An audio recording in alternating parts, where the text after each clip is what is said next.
be a very big weekend. JJ Redick is going to formally interview for the Lakers head coaching job this weekend. He could join a long list of first-time head coaches that LeBron James has had over the years. What you're seeing here is video of this podcast that JJ and LeBron James have been doing for a while.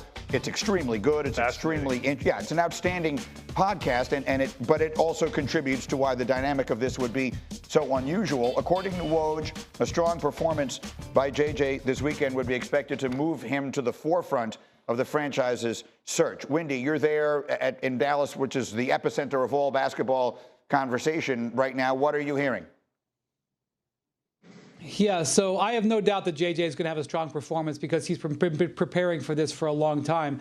I think the question that's being asked here is, how much should JJ really want this job? And that's one of the reasons why I think there's people in his life. In fact, I know there's people in his life who have said, are you sure this is the opportunity you want, that this is what you want to leave for, because this is such a challenging job? But head coach of the Lakers is one of the 4 or 5 most desirable coaching jobs in all of sports. You're talking about head coach of the Dallas Cowboys, manager of the Yankees, manager of Real Madrid. Like the Lakers are on that list. But JJ's got to hear from their franchise, from Rob Pelinka, what their intentions are. How do they see life after LeBron James? How are they going to spend with these aprons in this new environment? What are their plans for their roster in this offseason? What can they do to help increase from their 7th place finish? This isn't just a one-way interview. JJ Redick has a great job. He has a great future. He could wait for 3 or 4 more head coaching opportunities in the next year or 2. But that's one of the big things that is going to come out of the conversations over the weekend, I would expect.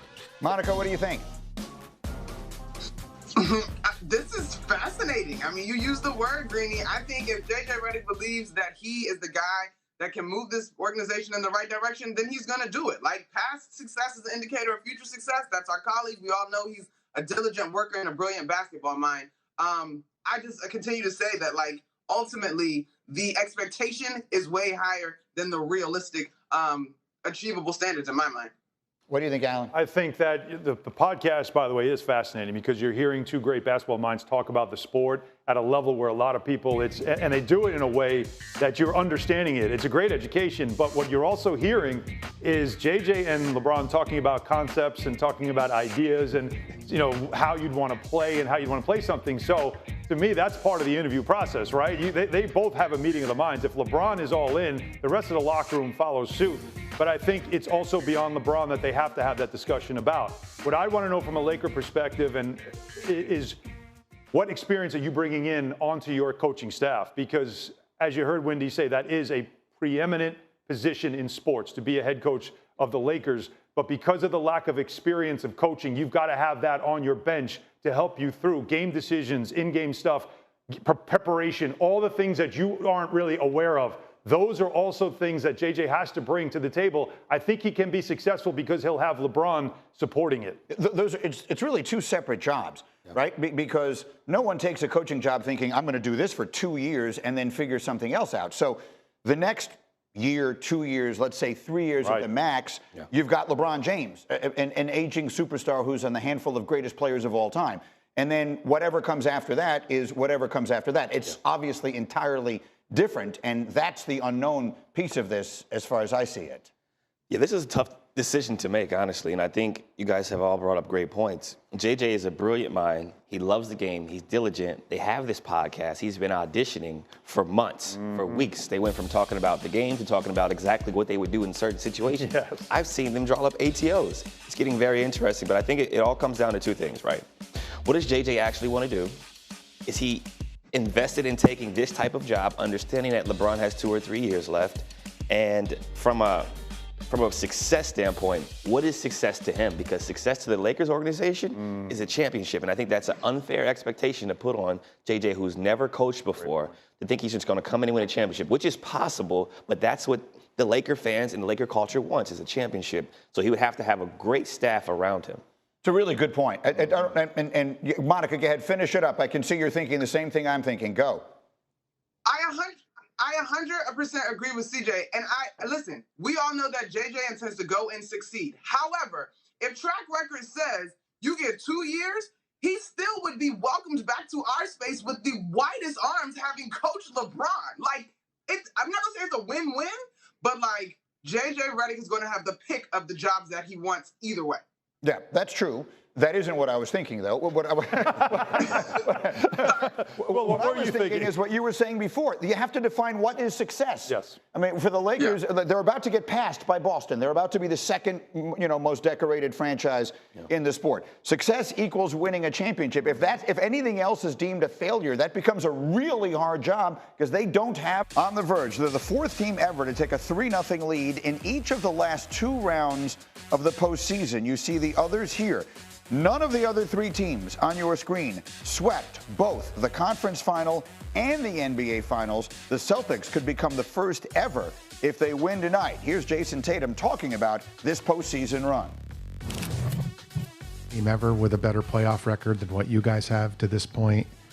You guys have a chance to be second all time, and it's like the 86 team went 82-18. You guys could be 2 games away from that. It's like the second best Celtic team ever in terms of record. How much more would that add to it when you think of all that this franchise has done? You guys could be at the top of a whole lot of lists in that record book. I didn't know that. That would be really cool. But you guys probably would say we didn't play anybody to get here, so we just have to do it again next year.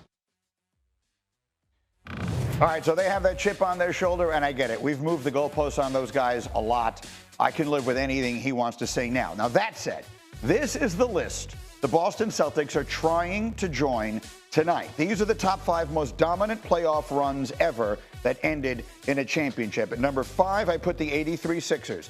I like it because they called their shot. Moses called the shot. Faux. They swept the Knicks. They beat the Bucks in 5. Then they swept the Lakers in the finals. I still consider them to be the best team I ever saw for any one individual season. They are number 5 on the most dominant list. At number 4, I put the 89 Pistons. They finished their championship run with 7 consecutive wins, including a sweep of the Lakers. Now, the Lakers played that series for the most part without their entire starting backcourt. Magic Johnson, Byron Scott both got hurt. Otherwise, this team would be higher on the list, but they are number 4 on the all-time list. At number 3 of most dominant playoff runs, the 91 Bulls. This was the first of the Bulls championship runs. This is a team that in the final 2 rounds swept the Pistons, who were back-to-back champions, and then beat the Lakers in 5. That was Magic Johnson. So they knocked off Isaiah Thomas and Magic Johnson and only dropped 1 game. At number 2, the 2017 Warriors. They were a cheat code. They were unfair. They only lost 1 playoff game, and that was after they had taken a 3-0 lead in the NBA Finals. They didn't lose a meaningful game in the entire playoffs. KD averaged 29, Steph averaged 28 in those playoffs. But at number 1, the 2001 Lakers, the best of the Shaq and Kobe teams. They lost 1 playoff game. In that game, Allen Iverson scored 48 points, and it went to overtime. That team did not lose a single playoff game in regulation the entire run. Shaq averaged 30, Kobe averaged 29. That was the best of those Laker teams, and that was the single best run. So there they are, the top 5 most dominant runs, and we'll see where we think the Celtics